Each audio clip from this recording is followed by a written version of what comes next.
Get your free copy of the complete tutorial at www.teachucomp.com/free.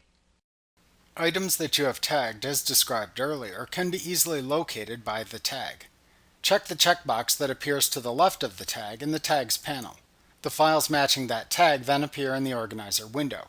In addition, the related keyword tags then appear in a thin bar above the Organizer window.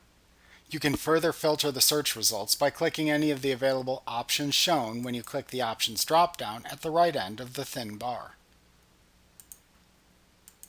If you have assigned ratings of 1 to 5 stars to media, you can filter for those images by clicking the desired comparison operator and then clicking the corresponding star above the Tags panel.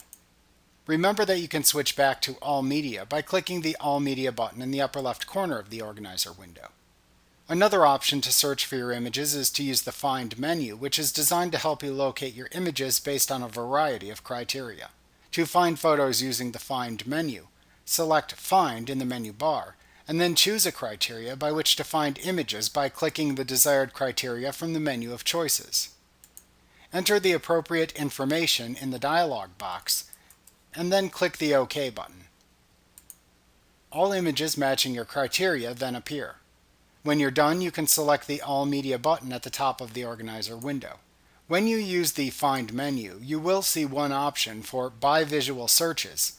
This option lets you search by visually similar photos and videos, objects appearing in photos, and even search for duplicates of photos you have selected. For example, to search for photos that contain a certain object, select the first photo,